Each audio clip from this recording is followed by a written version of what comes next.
من يهده الله فلا مضل له ومن يضلله فلا هادي له ونشهد أن لا إله إلا الله وحده لا شريك له ونشهد أن سيدنا وسندنا وحبيبنا ونبينا ومولانا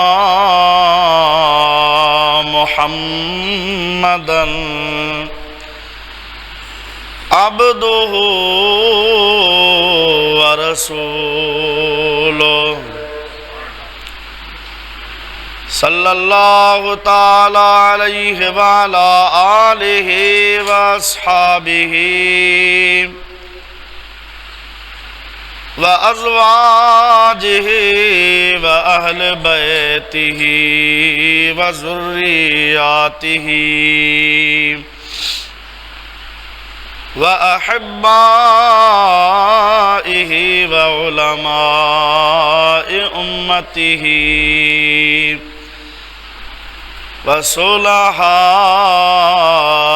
ملته أجمعين أما بعد فقد قال الله عز وجل في كلامه القديم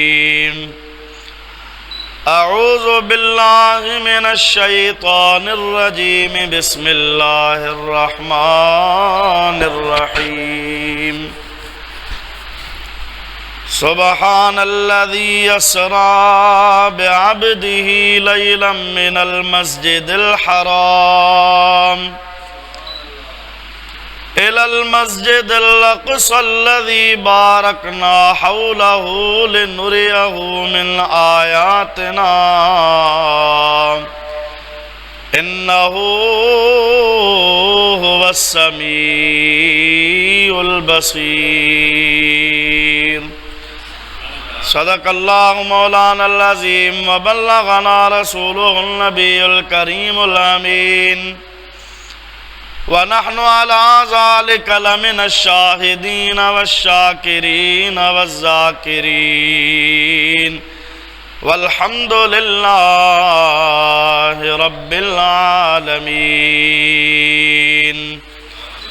إن الله وملائكته يصلون على النبي يا أيها الذين آمنوا صلوا عليه وسلموا تسليما اللهم صل على سيدنا ونبينا ومولانا محمد وآله وأصحابه أجمعين عربی ارشن کھاویو متھے مہمان رب جو تو متھے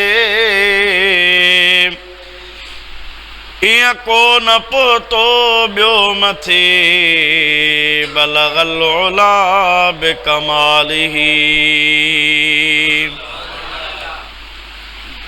آنور آقا در اصل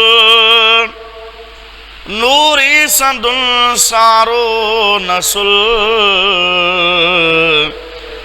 سیرت ای صورت بے مثل کشف الدجا بجمالہ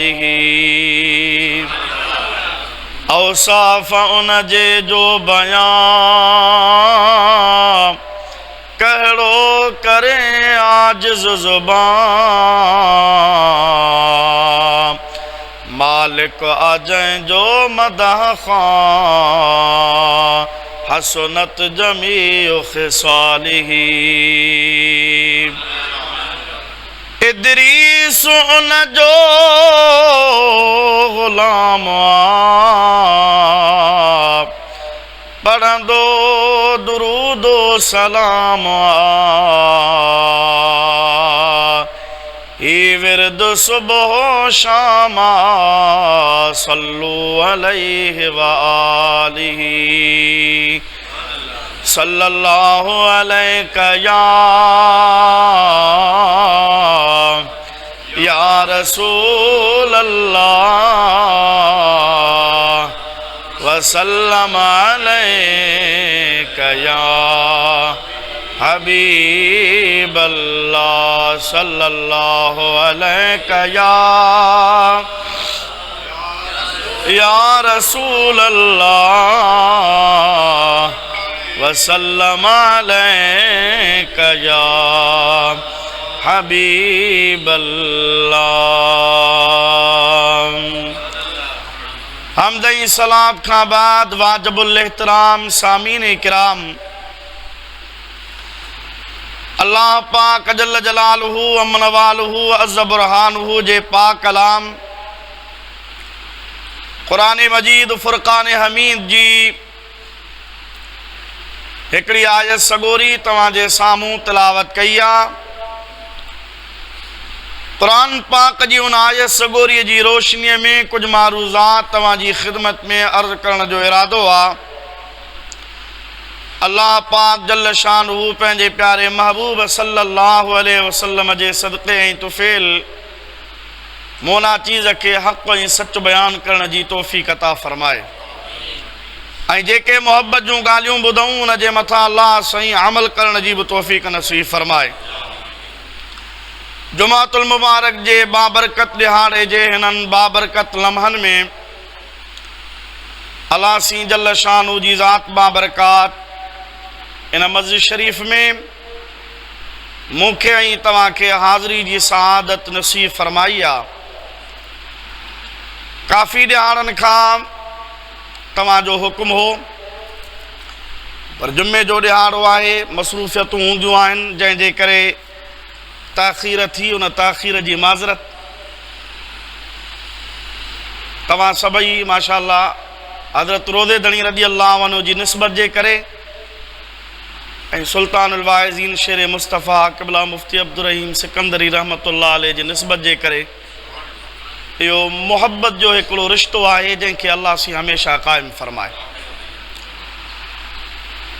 दोस्तो अज़ीज़ो, क़ुरान पाक जी जेका आयत सगोरी मूं तव्हांजे साम्हूं तिलावत कई आहे, अॼु रजबुल मुरज्जब शरीफ़ जी 30 तारीख़ आहे। शाबान जो चंड नज़र न आयो आहे ऐं रजब शरीफ़ जी निस्बत रसूलुल्लाह सल्लल्लाहु अलैहि वसल्लम जे अज़ीम मोजिज़े मेराज शरीफ़ सां आहे। मां तव्हां खां पुछा कान कई त कहिड़े मौज़ू ते ॻाल्हाइणो आहे, पर मां पंहिंजे ज़हन में या इते ई जेको मूंखे ख़्यालु आयो उहो इहो त हबीब जे इन मेराज शरीफ़ खे बयानु कजे ऐं पंहिंजो ईमान ताज़ो कयां, तव्हां पंहिंजो ईमान ताज़ो कयो। साईं इख़्तियार अली जी इजाज़त खां सवा ऐं कुर्सी ते वेठो आहियां, इजाज़त आहे। क़ुरान शरीफ़ जी आयत सगोरी जेका तव्हांजे साम्हूं तिलावत कई आहे, अल्लाह साईं ज़ाहिरी लफ़्ज़नि में इन आयत सगोरीअ में मेराज शरीफ़ जे सफ़र जे हिकिड़े हिस्से खे बयानु फ़रमायो आहे, जंहिंखे ज़मीनी सैर चइजे, ज़मीनी सफ़र चइजे, जेको हबीब करीम अलैहिस्सलातु वस्सलाम जो मस्जिद हराम खां मस्जिद अक़सा ताईं आहे। इन जो ज़िक्र अल्लाह सी सराहतन हिन आयत में बयानु फ़रमायो आहे ऐं अॻिते जो जेको ज़िक्र आहे मस्जिद अक़सा खां 7 आसमान, सिदरतुल मुंतहा, अर्श मुअल्ला, लामकान, इन जो ज़िक्र बि हिन आयत जे आख़िरी लफ़्ज़नि में बतौर इशारतुन नस यानी इशारे मां मालूम थिए थो त अल्लाह सी अॻिते जो मेराज बि हिन आयत में बयानु फ़रमायो आहे। ऐं ख़ुसूसन असांजो जेको ईमान ऐं अक़ीदो आहे त महबूब करीम सल्लल्लाहु अलैहि वसल्लम जी ज़ात बाबरकात अल्लाह पाक जो दीदार कयो ऐं उहो दीदार नबी साईं जो ख्वाब में, निंड में या जिस्म मके पाक में हो, रूह वञी दीदार कयो।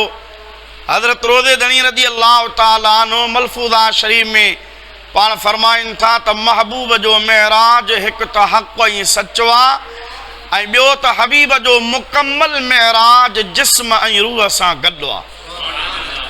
यानी महबूब करीम अलैहिस्सलातु वस्सलाम रूहानी हिसाब सां न बल्कि हबीब पंहिंजे जिस्म सां बनफ़्से नफ़ीस रूह सां गॾु हबीब अलैहिस्सलातु वस्सलाम ही सॼो सफ़र फरमायो, सैर फरमायो ऐं ख़ुसूसन नबी सी फरमाइनि था रअयतु रब्बी अज़्ज़ व जल्ल बिअयनिर रास, मूं पंहिंजे रब करीम जी ज़ात बाबरकात जो मथे वारनि अखियुनि सां दीदार कयो।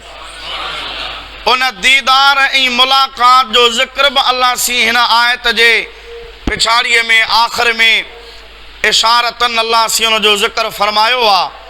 क़ुरान पाक जी इन आयत सगोरीअ जो तर्जुमो तफ़सीर तशरीह ऐं मेराज शरीफ़ जे मुतालिक़ कुझु ॻाल्हियूं तव्हांजी ख़िदमत में अर्ज़ु कयां।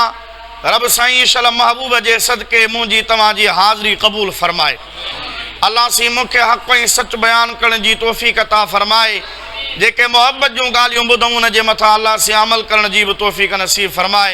हर मोहब्बत शौक़ ज़ौक़ सां हबीबन करीमन सल्लल्लाहु अलैहि वसल्लम जिन जी बारगाह में दुरूद व सलाम गॾिजी पढ़ाईंदा। सल्लल्लाहु अलैका या रसूल अल्लाह वसल्लम अलैका या हबीब अल्लाह सल्लल्लाहु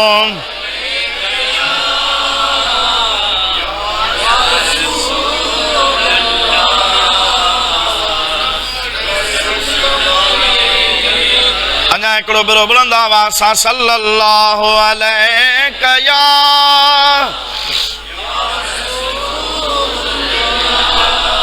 वसल्लम अलैका या हबीब अल्लाह। दोस्तों अज़ीज़ो मुसलमान भाइरो, अल्लाह पाक जल्ल शानू जी ज़ात बाबरकात इरशाद फरमायो सुबहानल्लज़ी अस्रा बिअब्दिही लैलन मिनल मस्जिदिल हराम इलल मस्जिदिल अक़सल्लज़ी बारकना हौलहू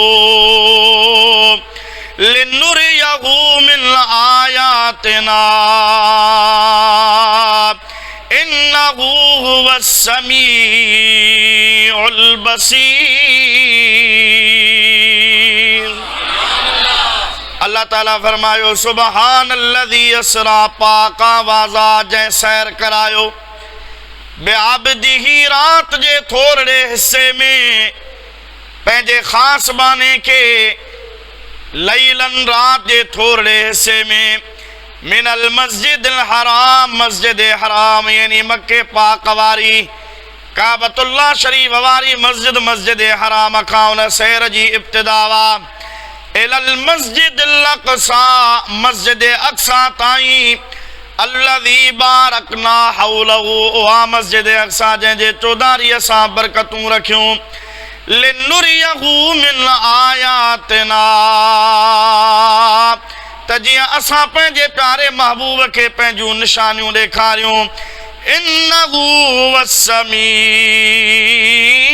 बसीर, बेशक उन मेराज वारी रात अल्लाह जो हबीब रब करीम जी ज़ात बाबरकात जो बेमिसल बेमिसाल कलाम ॿुधण वारो बि आहे त ओ मुंहिंजो प्यारो महबूब मां रब करीम जी ज़ात बाबरकात जो दीदार पसण वारो बि आहे। इन्नहू हुवस समीउल बसीर, समी ऐं बसीर अल्लाह साईं जूं सिफ़तूं आहिनि, पर इहे अल्लाह ताला जी ज़ात बाबरकात पंहिंजी अता सां हबीब करीम अलैहिस्सलातु वस्सलाम खे बि अता फरमायूं आहिनि। सूरत दहर में अल्लाह सी आम इंसान जे लाइ बि फरमायो आहे। अल्लाह ताला फरमायो आहे हल अता अलल इंसान हीनुम मिनद्दहर लम यकुन शैअम मज़कूरा इन्ना खलक़नल इंसान मिन नुतफतिन अमशाजिन नब्तलीहि फजअल्नाहु समीअम बसीरा। यानी असां इंसान खे समीब बणायो आ। समी माना ॿुधण वारो, बसीर बि बणायो आहे यानी ॾिसण वारो। यानी अलाह सी पंहिंजी अता सां इंसान खे समात बि ॾिनी आहे, बसारत बि ॾिनी आहे। जे रब पंहिंजी अता सां इंसान खे समी ऐं बसीर जी सिफ़त ॾिए थो त इहा हक़ीक़ी सिफ़त अल्लाह जी आहे, मजाजी सिफ़त इंसान जी आहे। अहिड़े तरीक़े सां मेराज वारी राति अल्लाह सी पाण समी ऐं बसीर आहे। यानी मदीने वारे साईं खे ॾिसे बि पियो त मदीने वारे हबीब जी काल खे कलाम खे ॿुधे बि पियो त अहिड़े तरीक़े सां इहा वस्फ़ अल्लाह ताला जी ज़ात बाबरकात मदीने वारे साईं जे लाइ ज़िक्र फरमाई आहे त को ईअं न सम्झे त हबीब रुगो मस्जिद अक्सा खां थी मोटी आयो आहे। न, इन्नहू हुव समीउल बसीर। हबीब अॻिते मां रब जूं निशानूं ॾिसंदो जंहिं मक़सद ऐं जंहिं कम जंहिं इरादे सां मेराज करायो वियो। ओ मेराज रब जो दीदार हो। रब तो फरमा उन मेराज वारी राति मुंहिंजो महबूब मुंहिंजो कलाम ॿुधे बि पियो त मुंहिंजो दीदार ॾिसे बि पियो। मेराज आहे ई इन ॻाल्हि जो दलील, इन ॻाल्हि जो इशारो, इन ॻाल्हि जो जेको आहे सो मौजादा तख़य्युल, इन ॻाल्हि जो जेको आहे सो दलील त हबीब करीम अलैहिस्सलातु वस्सलाम खे रुगो अल्लाह सी ॿियूं निशानियूं या मस्जिद अक्सा जो सैर कोन करायो आहे, बल्कि हासिल मक़सूद मेराज जो इहो आहे त रब जो हबीब रब जो दीदार करे त अल्लाह ताला जी ज़ात बाबरकात इशारतन पंहिंजे महबूब जे उन दीदार वारो ज़िक्र फरमायो आहे।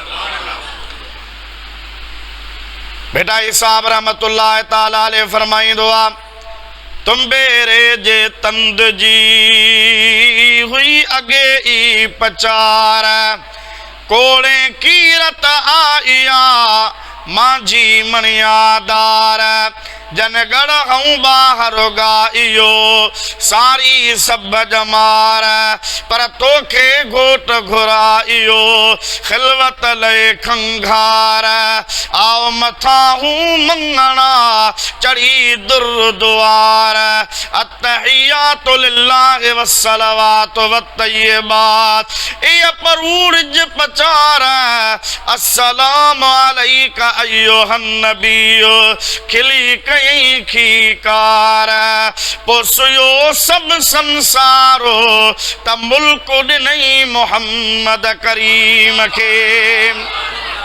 महबूब करीम अलैहिस्सलातु वस्सलाम जी ज़ात बाबरकात खे इहो सफ़र ऐं सैर कराई इन जे लाइ वियो हो। करीमुल्लाह अर्ज़ कयो हो रब्बि अरिनी मौला दीदार करा। रब फरमायो लन तरानी ओ प्यारा मूसा तो में ताक़त न आहे जो मुंहिंजा जलवा ॾिसी। खलीलुल्लाह अर्ज़ कयो हो रब्बि अरिनी मौला मूंखे पंहिंजो दीदार करा। अल्लाह सी इब्राहिम अलैहिस्सलाम खे फरमायो ला ताकुल अमवाल यतीम ओ प्यारा इब्राहिम यतीम जे माल न खा, यतीम जे माल ॾे नज़र न कर।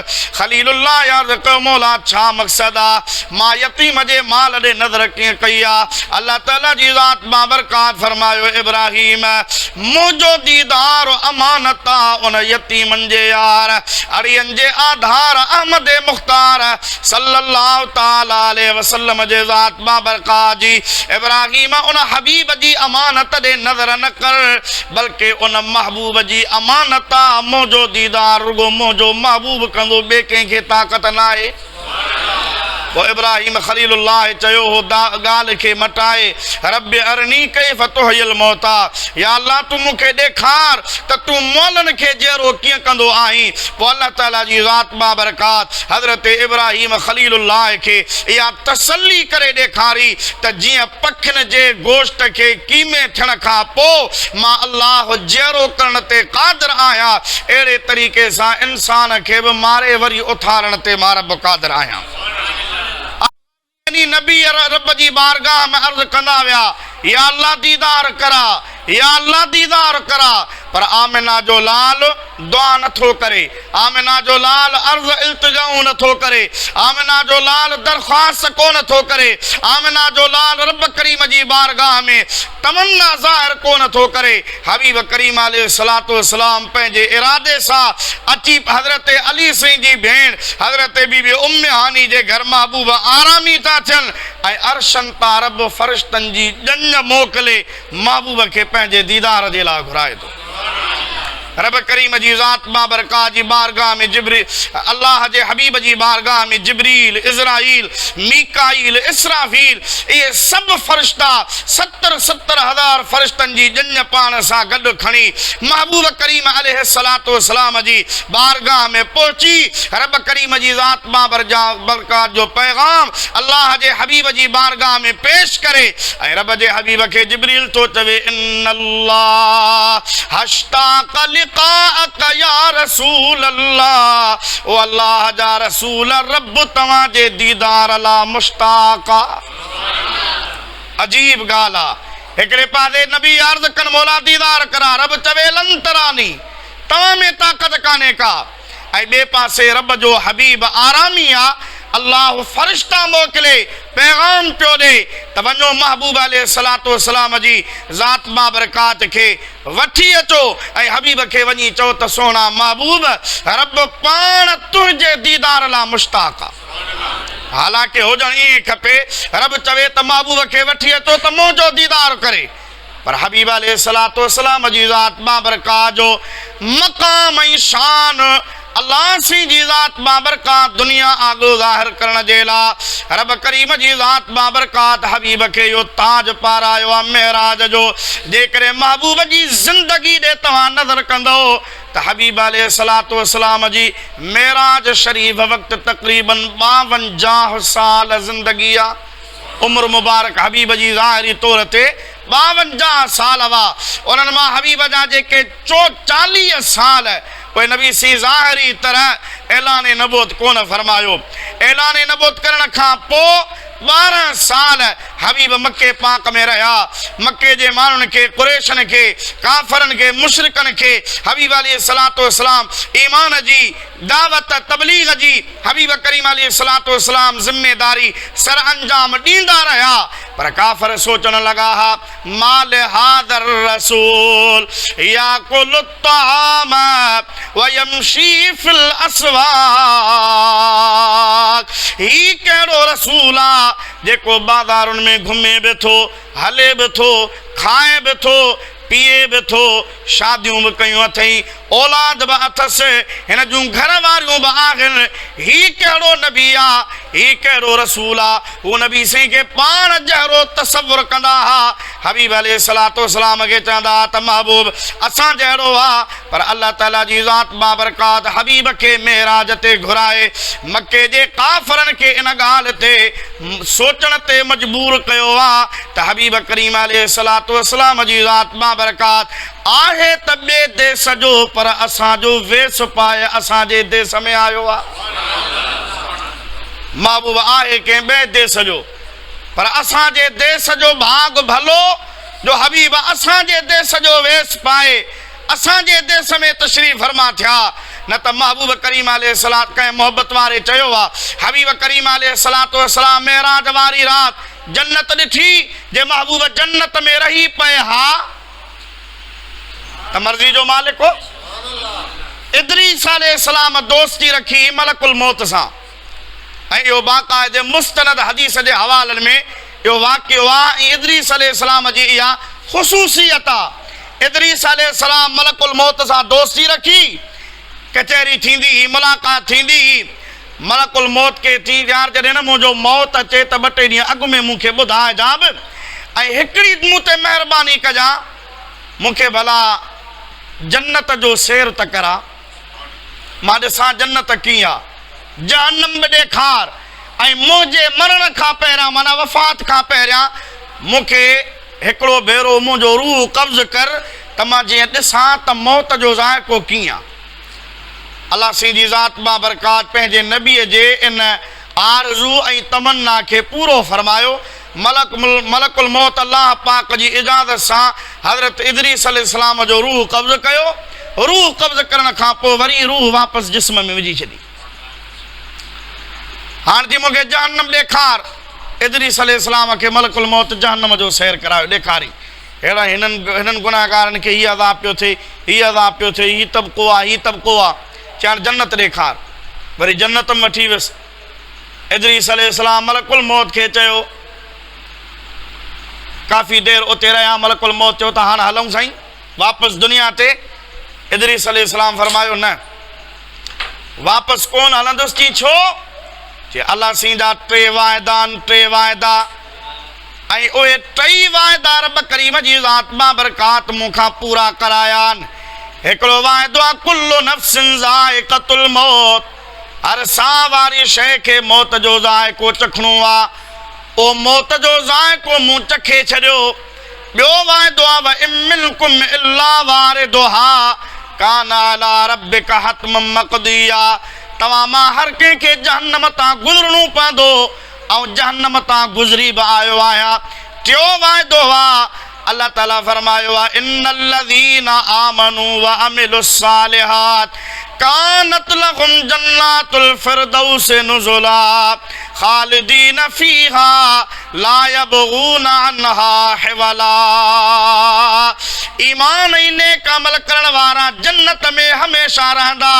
हिकिड़ो भेरो जे जन्नती जन्नत में वियो त वरी जन्नत मां उनखे ॿाहिरि कढियो कोन वेंदो। हज़रत इदरीस अलैहिस्सलाम फरमाए थो मौत जो ज़ाइक़ो मूं चखे छॾियो, जहन्नम तां बि मां गुज़री आयुसि। हाणे अल्लाह सीं जो वाइदो आहे त जन्नत में वञी वरी निकिरणो कोन्हे को।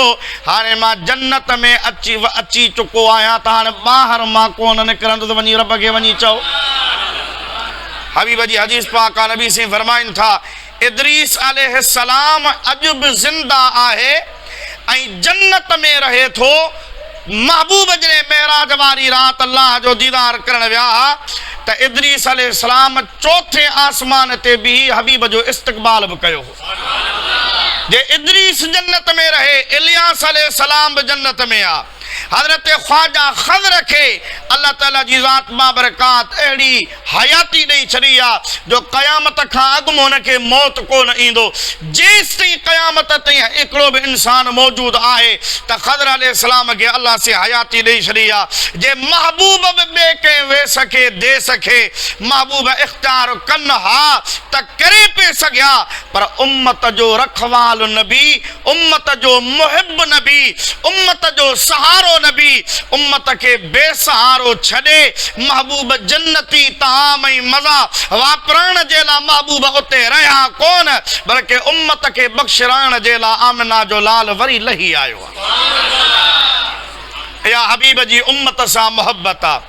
कयो याद आका असांखे अचण सां, पेशानी प्यारी ज़मीन ते रखण सां, ज़मीन ते रखण सां ख़ुदा बख़्श मुंहिंजी ही उम्मत वेचारी, ख़ुदा बख़्श मुंहिंजी ही उम्मत वेचारी। मौला मुंहिंजी उम्मत गुनहगार आहे, सभई बेवफा ॿिया मगर हिकु मोहम्मद दुनिया आख़िरत में वफ़ादार आहे। असां तुंहिंजे ख़ातिर रुनुगार में थे, ॾिसो घोट केॾो कुर्बदार आहे। सलाह शरीफ बुलंद आवाज़ सां सल्लल्लाहु अलैहि या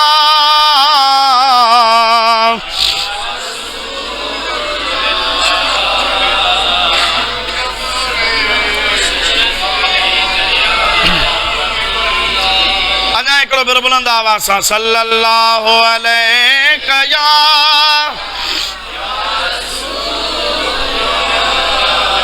वसल्लम अलैका या हबीब अल्लाह। मेरा शरीफ जे उन्वान ते कई सवाल ज़हन में ईंदा आहिनि, पर हर सवाल जो पहिरियों जवाब त ही आहे त मेराज हबीब जो मोजिज़ो आहे ऐं मोजिज़ो चइबो ई उनखे आहे जेको अक़ुल में अचे ई न।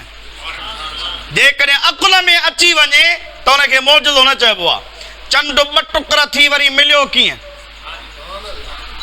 लथल सिज वापसि कीअं आयो?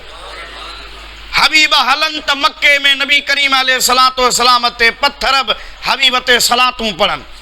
इहे सभु अहिड़ियूं ॻाल्हियूं जेके अक़ुल जे ख़िलाफ़, जेकॾहिं अक़ुल माण्हू हलाए त पोइ अक़ुल चवंदो त पत्थर में ज़ुबान कान्हे, पत्थर में ॻाल्हाइण जी सलाहियत कान्हे, पत्थर कीअं ॻाल्हायो? त जवाब इहो आहे त हबीब जो मोजिज़ो आहे।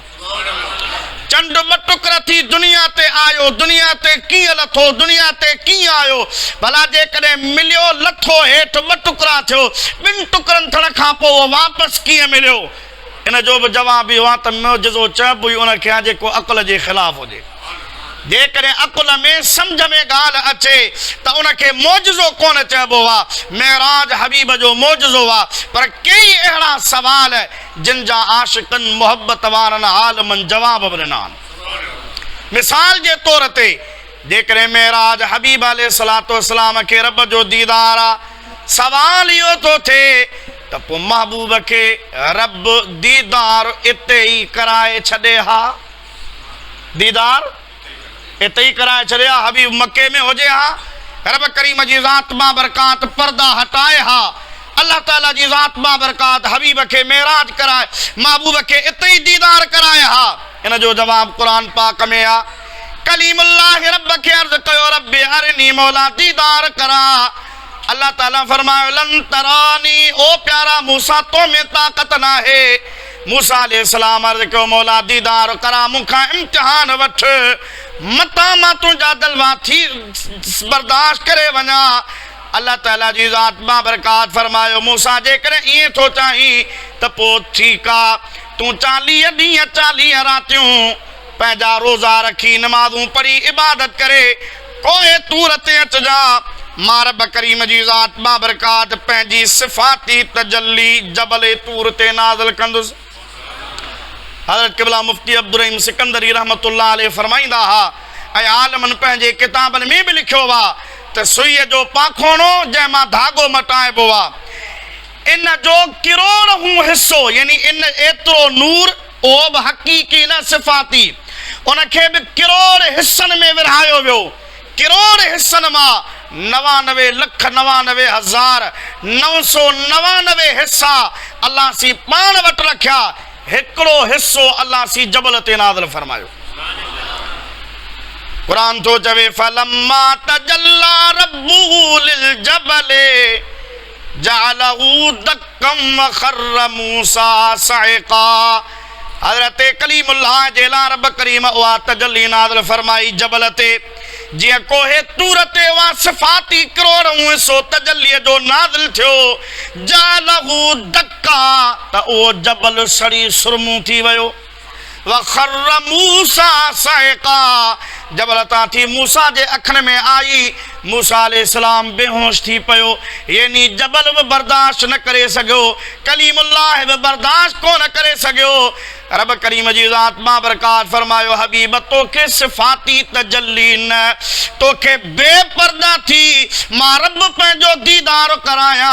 तो में त बर्दाश्त आहे पर जहान में बर्दाश्त कान्हे का, इन जे करे तो में बर्दाश्त आहे त लामकान ते अची तूं दीदार कर जिन में बर्दाश्त कान्हे का, त उन्हनि जे लाइ दीदार बि कोन्हे। ॿी ॻाल्हि आहे क़ुरान पाक में अल्लाह सी फरमायो लऊ अंज़लना हाज़ल क़ुरआन अला जबलिन लरअयतहु ख़ाशिअन मुतसद्दिअन मिन ख़शियतिल्लाह।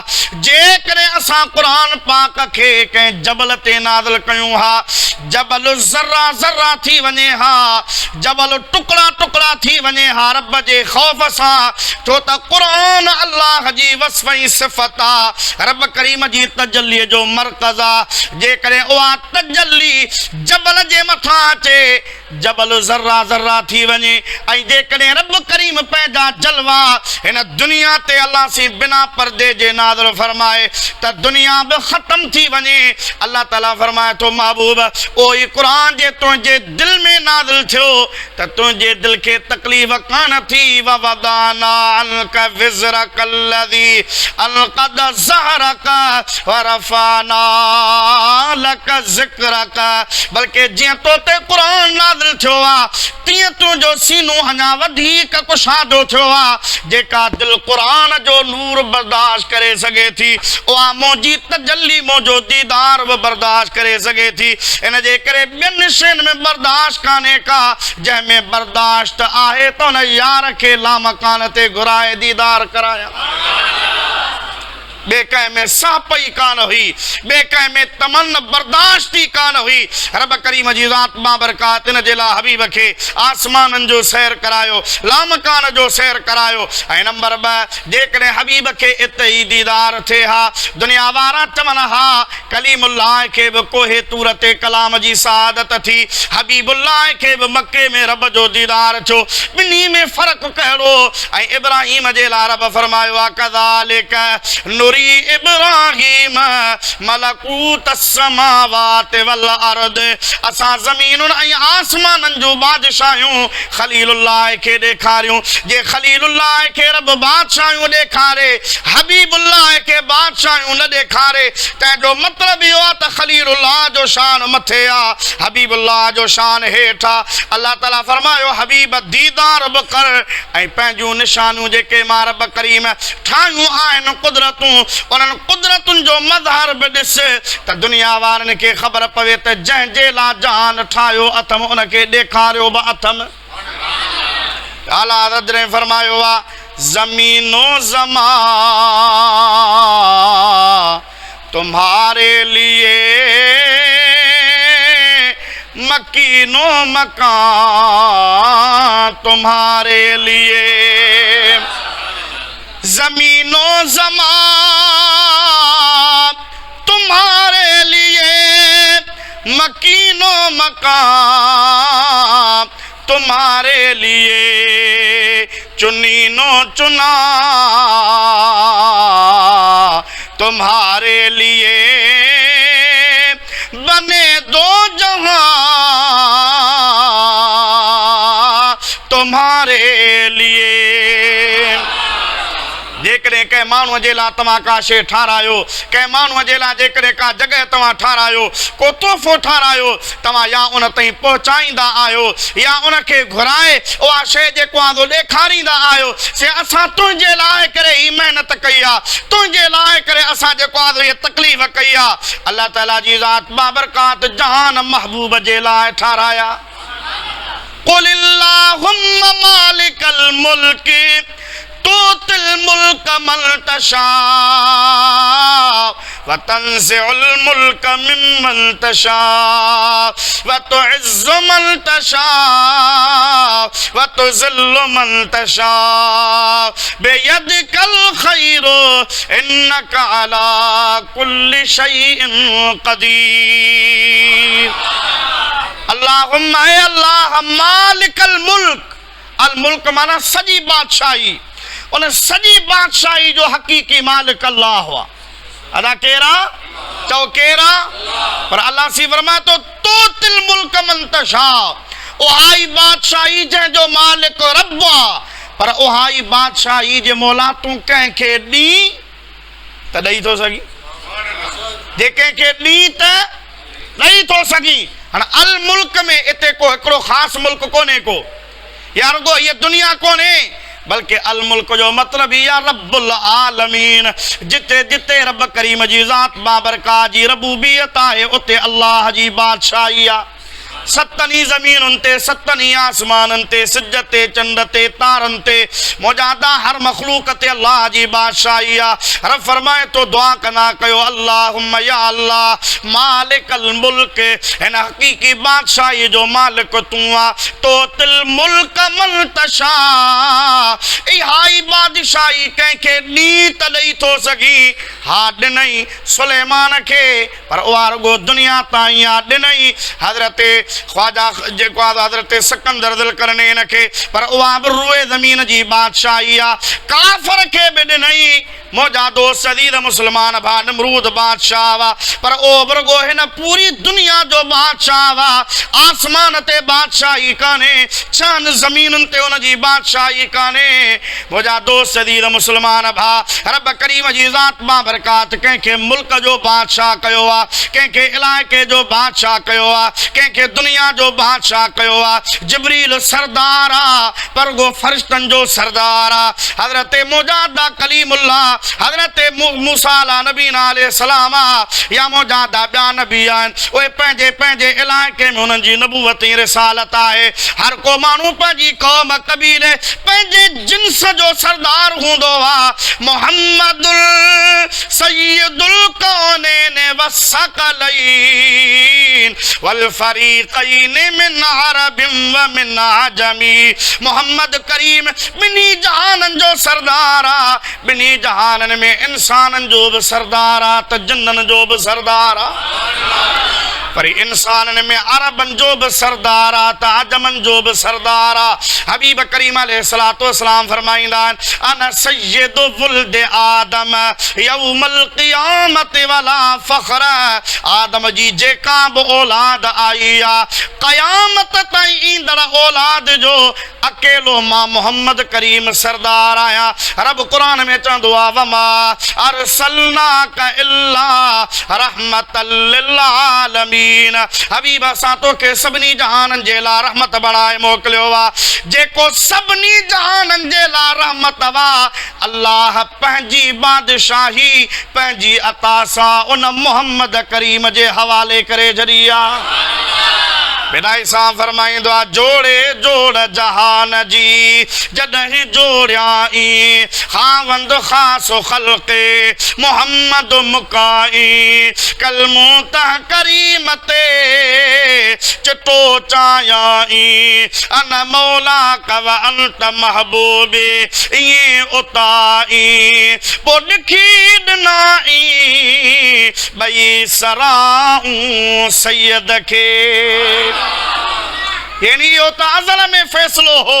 अल्लाह पाक जी ज़ात मां बरकात जहान ठाया, रब वेहण खां पाक आ, अल्लाह सी खाइण खां पाक आ, रब पीअण खां पाक आ, अल्लाह ताला मकान खां पाक आ, रब ज़मान खां पाक आ। अल्लाह ताला जी ज़ात मां बरकात पोइ ज़मीनूं आसमान, ही सिज चंड तारा, ही जन्नतूं, ही नेमतूं कंहिंजे लाइ पैदा कयूं। लौला कलमा सुहे तोखे लक़ब तुंहिंजे लाइ जुड़िया, सब जहान नबी तुझे शान मथा। महबूब खुदा जो तू आही अजब, तो सा खास खुदा जो आहे कुर्ब। लौला कलमा सुहे तोखे लक़ब तुझे लाइ जुड़िया, सब जहान नबी तुझे शान मथा। मां कुर्बान नबी घोरिया बार बचा, जिंद जान नबी तुझे शान मथा। सुभान अल्लाह।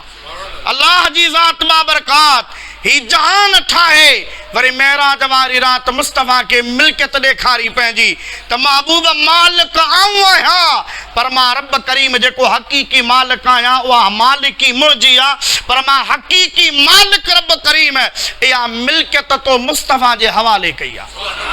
महबूब ही ज़मीनूं तुंहिंजूं, ही आसमान तुंहिंजा, ही जन्नत तुंहिंजी, ही जहन्नम तुंहिंजो, ही अर्श कुर्सी, ही मुंहिंजा महबूब, ही ज़मीनूं आसमान, ही चंड लोह कलम, ही जेको आहे सिज तारा, ही कतियूं कुतुब, ही सभु तुंहिंजे लाइ आहिनि। महबूब अच मुंहिंजो दीदार बि कर ऐं पंहिंजी बादशाही बि ॾिस। इन जे ला हबीब करीम अलैहिस्सलातु वस्सलाम के रब इतई दीदार न बल्कि रब करीम जी ज़ात बाबरकात दीदार जे ला हबीब के घुरायो। हिकिड़ो सुवाल इहो बि पैदा थी सघे थो जेकॾहिं महबूब दीदार मेराज कयो अल्लाह सी फरमाईंदो लैलन रात जे थोरे हिस्से में रात जे सैर किथां खां थियो मस्जिद हराम खां मस्जिद अक्सा। हाणे सुवाल इहो आहे त मस्जिद अक्सा जो ज़िक्र अल्लाह सी छो कयो? जे अल्लाह सी पंहिंजे महबूब खे दीदार करायो त रब करीम जी ज़ात बाबरकात महबूब खे मस्जिद हराम खां ई मथे घुराया। मस्जिद हराम खां मस्जिद अक्सा वरी मस्जिद अक्सा खां पोइ मथे। इन जूं केतिरियूं ई वजूं आलिमनि लिखियूं आहिनि। हिकु अधु वजह तव्हांजे साम्हूं अर्ज़ु कयां त जीअं तव्हांजो ईमान ताज़ो थिए हबीब जे शान जी ख़बर पवे। मस्जिद अक्सा जो ज़िक्र इन जे लाइ महबूब करीम अलैहिस्सलातु वस्सलाम जी ज़ात बाबरकात खां अॻु जेके बि नबी आया उन्हनि में वधीक तादाद बनी इसराईल जो आहे। कंहिंजो आहे? ॻाल्हायो कंहिंजो? बनी इसराईल जो तादाद वधीक आहे। महबूब करीम अलैहिस्सलातु वस्सलाम जी ज़ात बाबरकात खां अॻु में बनी इसराईल जे नबीअनि जो तादाद तक़रीबन 70,000 खां मथे नबी अल्लाह सी बनी इसराईल मां मोकिलिया। ऐं उन बनी इसराईल जो क़िबलो काबो मस्जिद अक्सा वा। कहिड़ो क़िबलो आहे? मस्जिद अक्सा। अल्लाह ताला जी ज़ात बाबरकात हबीब करीम अलैहिस्सलातु वस्सलाम जी ज़ात बाबरकात खे मस्जिद अक्सा ॾे घुराए। रब करीम जी ज़ात बाबरकात हबीब खे मस्जिद अक्सा में 2 रकातूं नमाज़ पढ़ाए दुनिया वारनि खे ॿुधायो आहे त जेकॾहिं हबीब करीम जी उम्मत जो गर्जे क़िबलो काबतुल्लाह यानी बैतुल्लाह शरीफ मक्के पाक में आहे पर हबीब पाण ऐं हबीब जे सहाबन 17 महीना मस्जिद अक्सा ॾे मुंहुं करे नमाज़ पढ़ी आहे। हबीब फरमायो महबूब रब फरमायो महबूब काबे में तुंहिंजी ॼमो आहे तुंहिंजी विलादत आहे। काबो तो नंढे हूंदे खां ॾिठो आहे पर मस्जिद अक्सा में घुराए नबियनि खां नमाज़ पढ़ाए इमामत कराए। तूं दुनिया वारनि खे इहो ॿुधा त मस्जिद अक्सा में नमाज़ पढ़ण मां महबूब मोहम्मद करीम जी सुन्नत वा। ऐं हबीब फरमाइनि था मुंहिंजे क़दमनि जी बरकत वा जो मस्जिद अक्सा में जेकॾहिं हिकिड़ी नमाज़ पढ़ंदे अल्लाह पाक जी ज़ात बाबरकात तोखे 50,000 नमाज़ुनि जो सवाब ॾींदो। जीअं मस्जिद हराम में हिकिड़ी नमाज़ पढ़ 1,00,000 नमाज़ुनि जो सवाब आहे। मस्जिद अक्सा में हिकिड़ी नमाज़ पढ़ 50,000 नमाज़ुनि जो सवाब आहे। पर इमाम मालिक रहमतुल्लाह ताला अलैह फरमाइनि था कि हदीस पाक महबूब जी आहे त जेको मुंहिंजी मस्जिद में मस्जिद नबवी में नमाज़ पढ़ंदो त हुनखे 50,000 सलातन 50,000 नमाज़ुनि जो सवाब मिलंदो। पर इमाम मालिक तो फरमा मस्जिद अक्सा में 50,000 मस्जिद हराम में 1,00,000 नमाज़ुनि जो सवाब। पर जे मदीने पाक वारी मस्जिद नबवी में नमाज़ पढ़ंदे त हिकिड़ी नमाज़ तुंहिंजी 2,00,000 नमाज़ुनि जे बराबरि आहे। इन जे करे त मस्जिद अक्सा में रगो हबीब कदम लॻाया। मक्को पाक अल्लाह जे हबीब जो पसंदीदा शहर वा ऐं मक्को महबूब जी पसंदीदा जॻह वा पर मदीनो अल्लाह जो पसंदीदा शहर वा। जिते हबीब जा कदम लॻा उते हिकिड़ी नमाज़ 50,000 नमाज़ुनि जे बराबरि आहे। जिते हबीब ॼाओ ओ शहर रब खे प्यारो आहे उते जी नमाज़ 1,00,000 नमाज़ुनि जे बराबरि आहे। पर मदीनो मुस्तफ़ा करीम जे रब अल्लाह जो प्यारो शहर वा। पोइ जेको रब जो प्यारो शहर ऐं मक़ाम आहे उते जेकॾहिं नमाज़ पढ़ंदे तव्हां 50,000 या 1,00,000 जे बराबरि न बल्कि काबतुल्लाह वारी नमाज़ खां उते जी नमाज़ ॿीणी आहे। छो त महबूब जे प्यारे शहर ऐं रब जे प्यारे शहर में फ़र्क़ु आहे। जेको बाने जो पसंदीदा शहर वा उन जी नमाज़ 1,00,000 नमाज़ुनि जे बराबरि आहे। जेको आकमुल हाकिमीन रब जो पसंदीदा शहर वा उन जी नमाज़ ॿीणूं सवाब रखे थी। माना हिकिड़ी नमाज़ 1,00,000 न बल्कि 2,00,000 जे बराबरि आहे।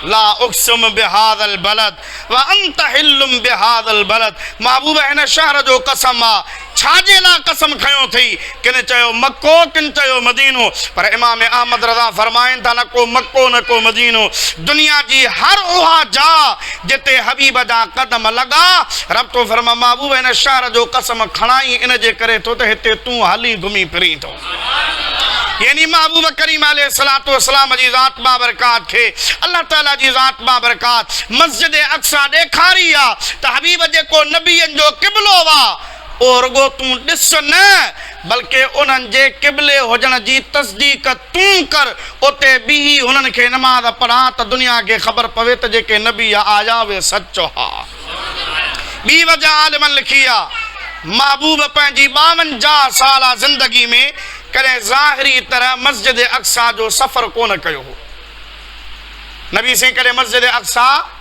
वया कोन हा मके जा माण्हू तिजारत ला वापार ला या ॿिए कंहिं कमकार जे लाइ मस्जिद अक्सा ईंदा वेंदा हुआ हाणे महबूब खे रब मेराज करायो वरी अल्लाह सी महाराज महबूब जो बयानु कयो हाणे जे रब चवे हा पाक आवाज़ात जंहिं महबूब खे आसमाननि जो सैर करायो वो मके जा माण्हू चवनि हा त आसमाननि जो सैर तो करायो आहे असीं कीअं मञूं त तो आसमाननि जो सैर कयो आहे छो त ॾिठल बि कोन्हे वाठल बि कोन्हे का निशानी को पार पतो का अलामत न पर जॾहिं महबूब जे लाइ मेराज जे लाइ अल्लाह सी फरमा पाक आवाज़ात जंहिं सैर करायो पंहिंजे ख़ासि बाने खे राति जे थोरे हिसे में मस्जिद हराम खां मस्जिद अक्सा त मके जा काफ़र आया नई का ॻाल्हि ॿुधा नबी से फरमाईंदा नई ॻाल्हि कान्हे सची ॻाल्हि आहे रातों राति मस्जिद अक्सा खां थी आयो आहियां हाणे हुन अकुल हलायो हिकिड़ी राति में राति जे बि थोरे हिसे में मस्जिद अक्सा वञण जे लाइ बि 2-3 महीना खपनि अचण जे लाइ बि 2-3 महीना खपनि उठ घोड़े जी सवारी आहे पंधु वेंदे त अञा वधीक टाइम लॻंदो एतिरो सफ़र हो एतिरो जल्दी कीअं थियो नथो थी सघे हबीब फरमाइनि पिया मां करे आयो आहियां पाण में उन्हनि मीटिंग घुराए चवणु लॻा इहो कीअं थो थी सघे बटन चयो त भला ॾिसूं था दावा थो करे त हितां खां मस्जिद अक्सा वियो आहियां हिकिड़ी राति में राति जे थोरे हिसे में मोटी बि आयो आहियां तव्हां मां कंहिं मस्जिद अक्सा ॾिठी आहे सभिनी कंहिं चयो मां ॾिठी आहे कंहिं चयो मां ॾिठी आहे मां हिकिड़ो चकर वियो आहियां 2 चकर वियो आहियां 4 चकर वियो आहियां 5 चकर वियो आहियां कंहिं जेके घणा चकर विया आहिनि तव्हांखे ख़बर आहे त दरियूं घणियूं हाज़ी हेतिरियूं दरवाज़ा घणा हेतिरा रंग कहिड़ो आहे फलाणू वण टिण कहिड़ा हेतिरा हाणे हलूं था हली था सुवाल कयूंसि पुछूंसि था जेकॾहिं सवालनि जा जवाब ॾिनई सही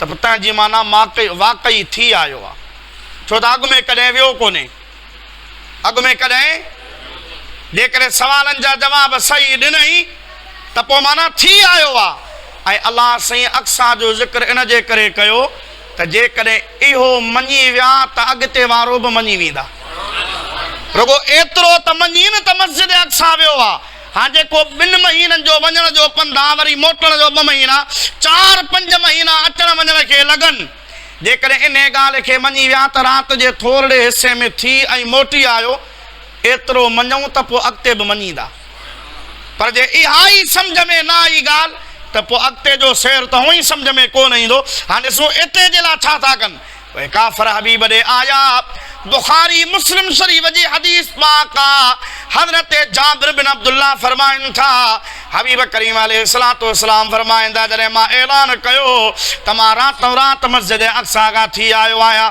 अबू जहल अबू लहब वारा काफ़िर मूं ॾे आया मूंखे चयोसीं भला दरियूं घणियूं दरवाज़ा घणा फलाणी शइ कहिड़े पासे आहे फलाणी शइ कहिड़े पासे आहे नुखूं घणियूं आहिनि सफ़ूं घणियूं आहिनि तरह तरह जा सवाल करण लगा रब जो हबीब तो फरमाए मो अल्लाह पाक जी बारगाह में अर्ज़ कयो मौला आऊं त तुंहिंजा जलवा ॾिसण जे लाइ आयो हुयुसि ऐं के दरियूं दरवाज़ा त ॻणण कोन आयो हुयुसि मां त नबियनि खे नमाज़ पढ़ाई वरी अर्शन जो सैर कयो वरी उन्हनि सां मिली वरी मोटी आयुसि मुंहिंजा मौला ही सवाल था कनि हबीब फरमाईंदा बुखारी मुस्लिम जी हदीस आहे मां हतीम में बीठो आहियां हतीम माना काबे जो उहो हिसो जेको आहे त काबे जे अंदरि पर छत जे हेठि न आहे नंढड़ी दीवार जंहिं पासे परनालो लॻल आहे परनालो चवंदा आहियो तव्हां छा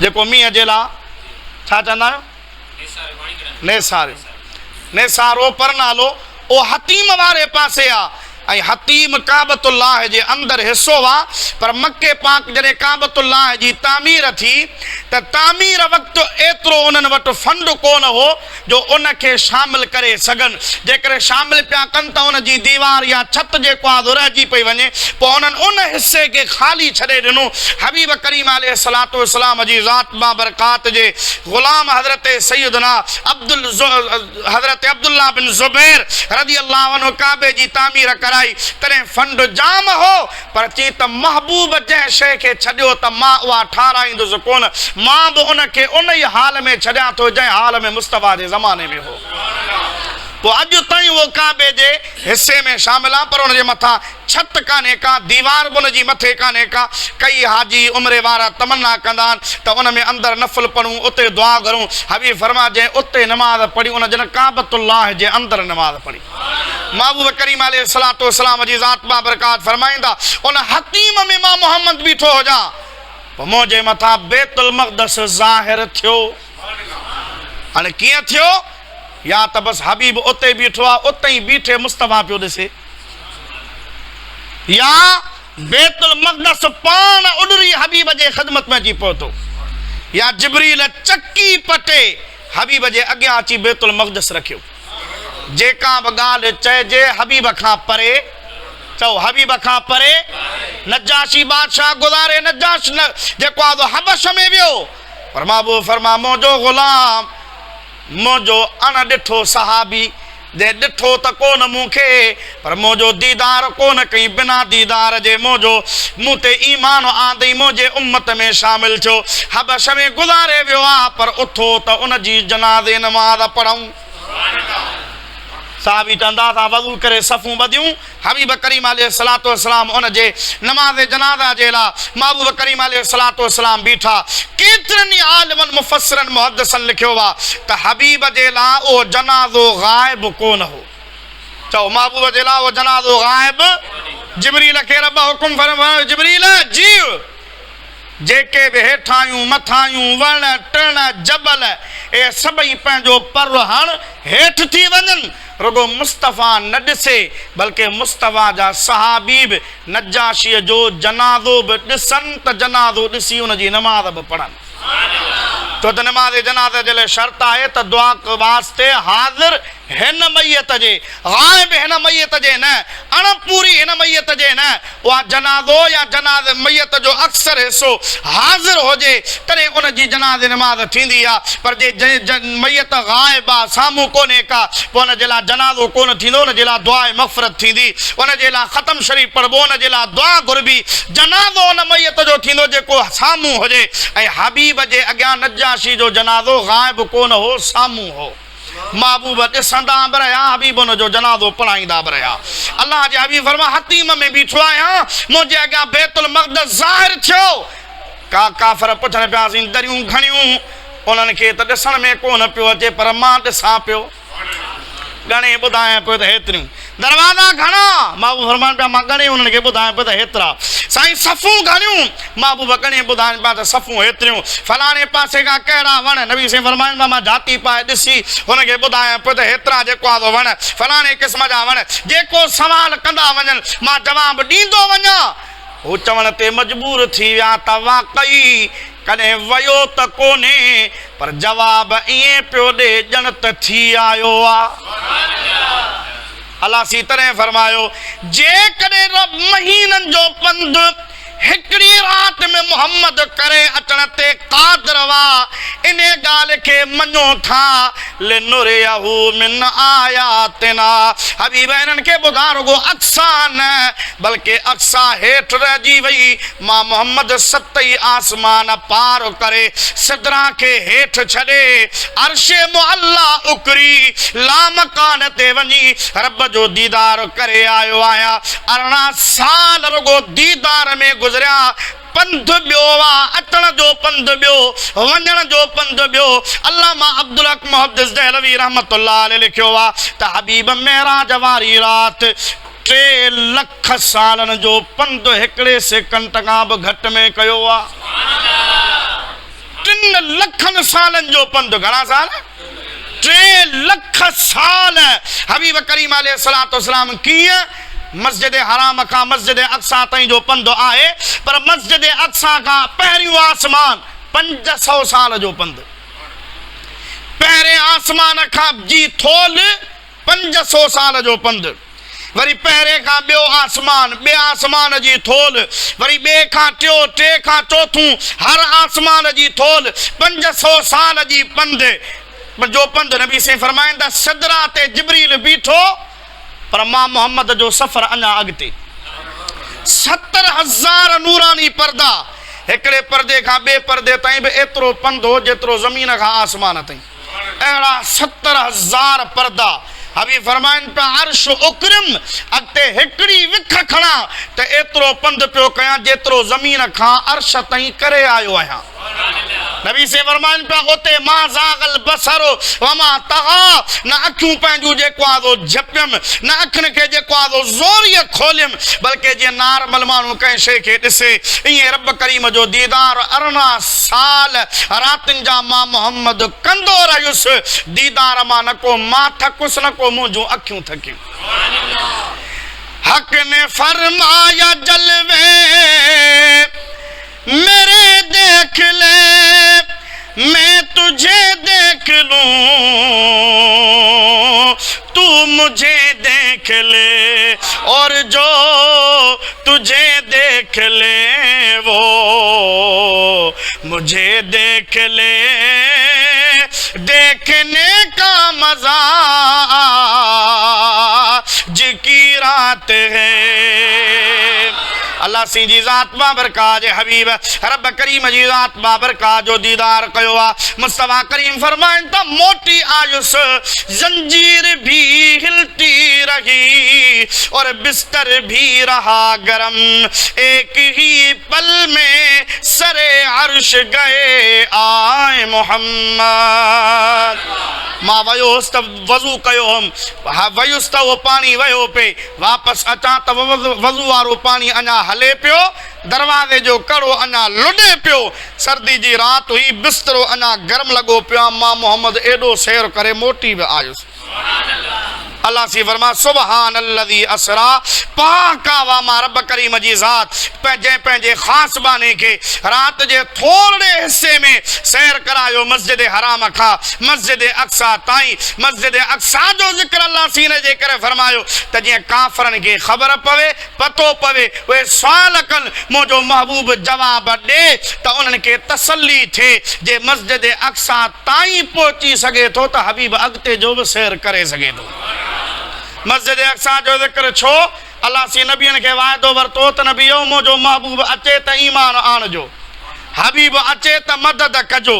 पोइ महबूब करीम अलैहिस्सलातु वस्सलाम खे अल्लाह सी मस्जिद अक्सा घुराए हबीब खां अॻु में 1.25 लख नबियनि खे गॾु कयो। 1.25 लख नबी मुस्तफ़ा खां अॻु में गॾु। हा, रब करीम जी ज़ात बाबरकात फरमा नबियो अॼु हबीब ते ईमान बि आणियो, मुस्तफ़ा जी मदद बि कयो। 1.25 लख नबियनि मां हिकिड़े बि नबी एतिराज़ कोन कयो, मां वॾो नबी सी नंढो आहे, मां नबी सी जो ॾाॾो आहियां, नबी सी मुंहिंजो पोटो आहे, असीं अॻु में आयासीं, हबीब पोइ आयो आहे। न, 1.25 लख नबी पोयां बीठा।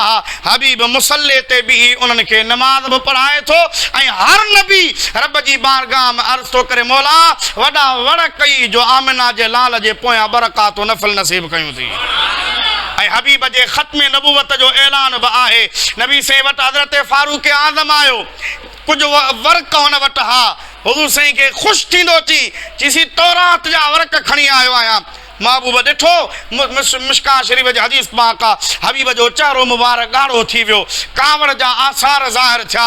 हज़रत फारूक आज़म थो चवे सी रज़ीतु बिल्लाहि रब्बन व बिल इस्लाम दीनन व बि मुहम्मद नबिया। सोना मूंखां का ग़लती थी आहे, मां अल्लाह खे रब मञण में राज़ी आहियां, तोखे मुहम्मद नबी रसूल मञण में राज़ी आहियां, ऐं मां दीन इस्लाम खे इस्लाम मञण में राज़ी आहियां।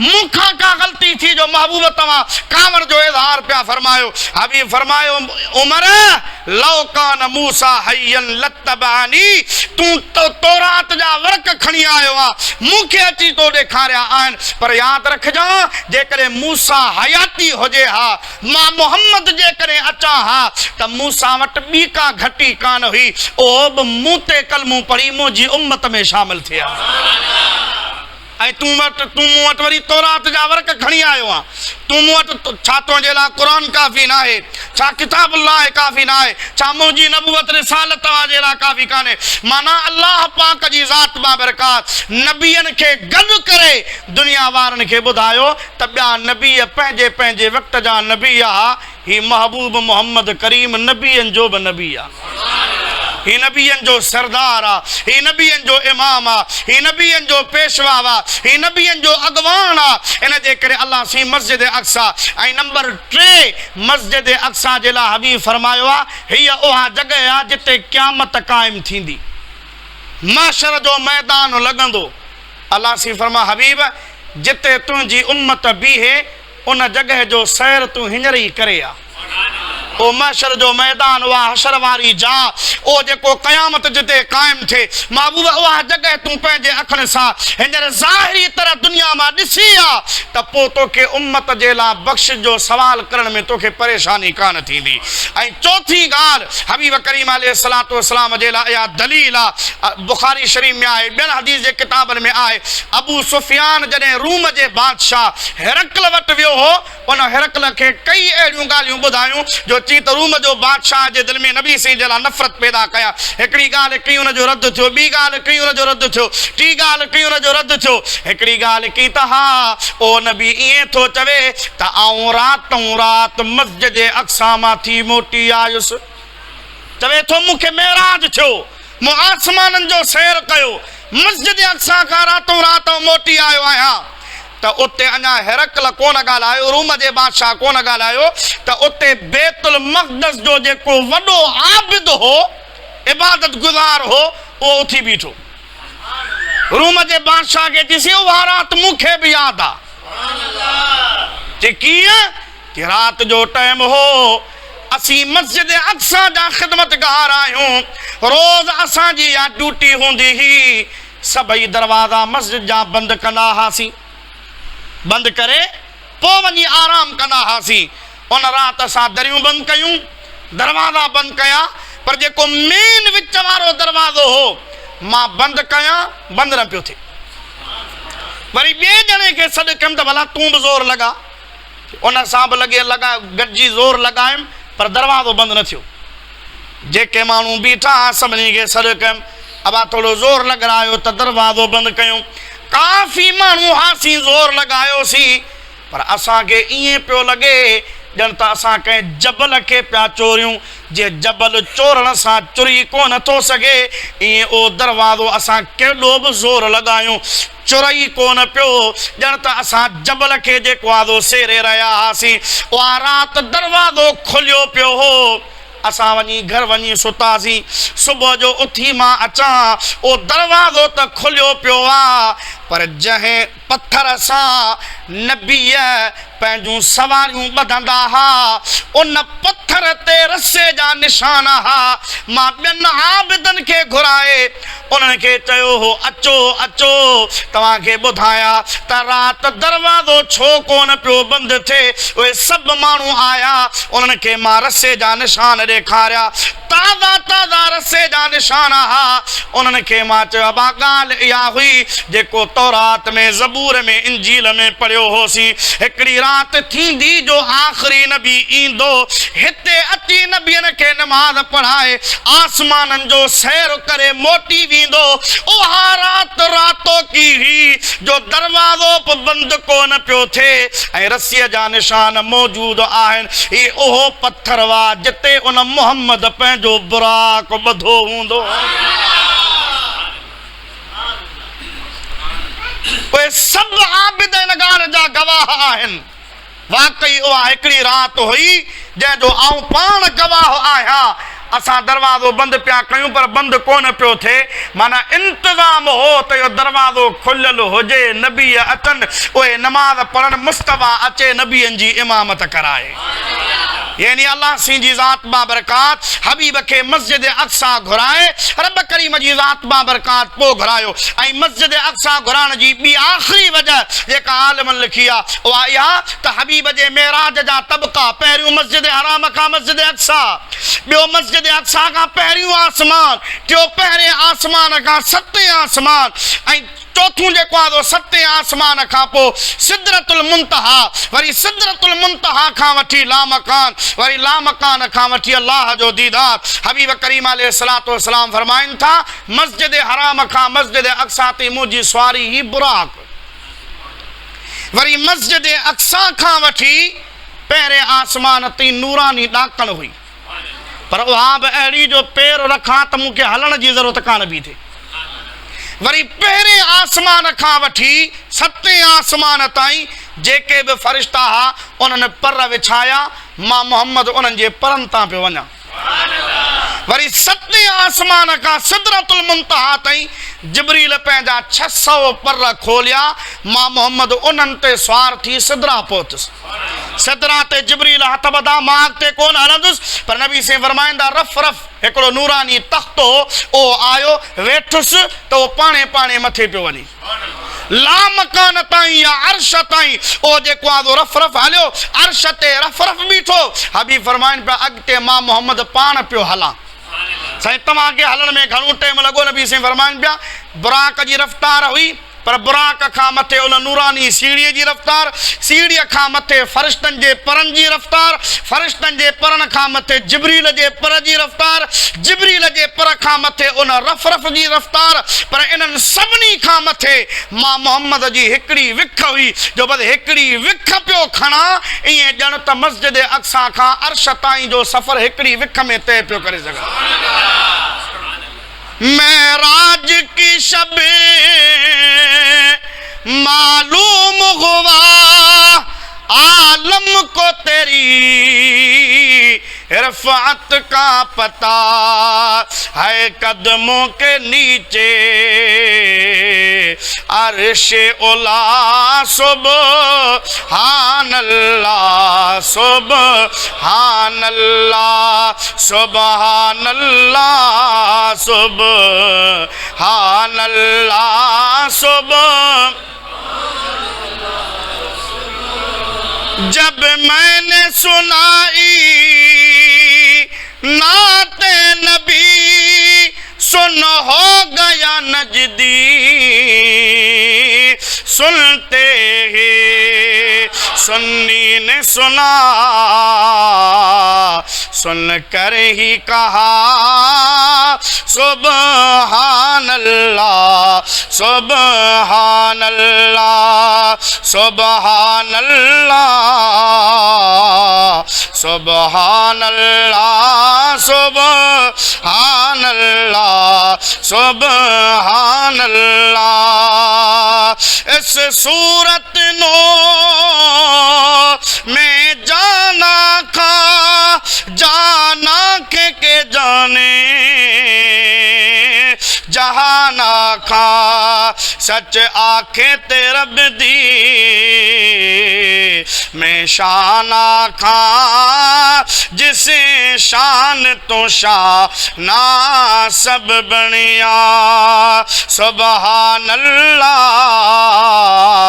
सुबहानल्लाह सुबहानल्लाह।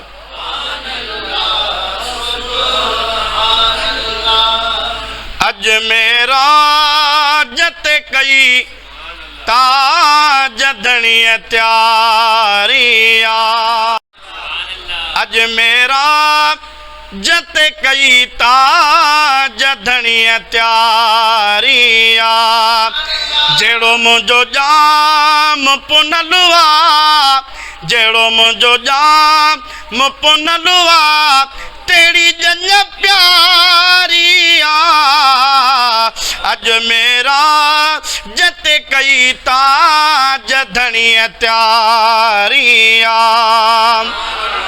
हर के साहे ठहराया आई हर बशर हेठ रहो, हर के साहे ठहराया आई हर बशर है ठहरायो खुदा जे नूर जी स्वारी सफ़ा न्यारिया जेड़ो मुझो जाम पुनलो आ तेरी जन प्यारिया अज मेरा जते कई ता जदनी त्यारिया मने जिबरी लिब प्यो मां कद अहड़ी जन का न डिठी मने जिबरील पयो मुंह कदे अड़ी जन का न डिठी जड़ी महबूब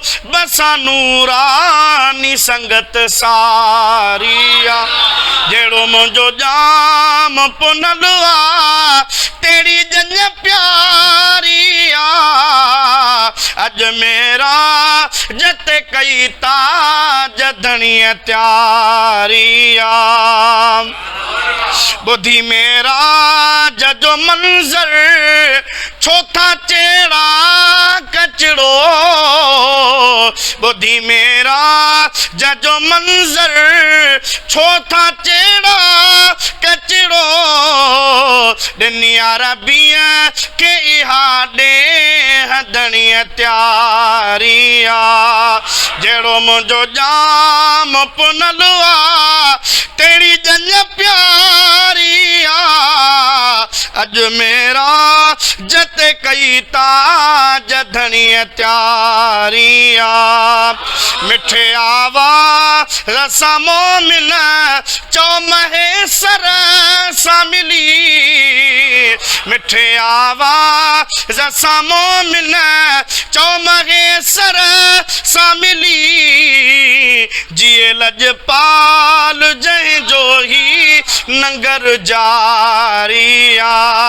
जेड़ो मुझो जाम पुनलवा तेरी जन प्यारिया अज मेरा जत कई ता जदनी प्यारिया अज रात जो मेरा जते मुरसल मोहम्मद त्यारो आ पेशो आ जिब्रील प्यादो पर गोट घोड़े स्वारो आ गम जतोई छोकरी तू आ गुलाम रसूल जो हशर में शाफी मोहम्मद मुस्तफ़ा मुख्तार